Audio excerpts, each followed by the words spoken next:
Eliminimi i dyfisht në Big Brother VIP ka ngritur shumë pikpyetje, veçanërisht pas largimit të Erikut. Edhe pse ai u eliminua nga gara, sondazhet e reagimet në rrjetet sociale tregonin një tjetër panoram, ku banorët më të përfolur për eliminim ishin Casey dhe Ina, duke rezultuar ndër më të votuarit dhe më të komentuarit për dalje. Megjithatë, produksioni vendosi të largojë Erikun, me arsyetimin se ai nuk po sillte më dinamik në lojë, ndërsa mes Caseyt dhe Inës po krijohej një mundësi romance, e cila pritej të sillte situata dhe zhvillime të reja brenda shtëpisë. Nga ana tjetër, Aleksandra u eliminua pas vetëm një jave qëndrimi, duke rezultuar banorja më pak e votuar, pavarësisht se eliminimi u bë përmes televotimit.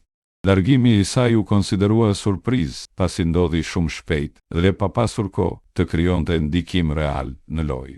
Ndërkohë, mbrëmjen e dieshme, shtëpia u pasurua me 2 banor të rinj, Roger dhe Crusita, të cilët pritet të sjellin energji të reja dhe të ndryshojnë balancat e lojës.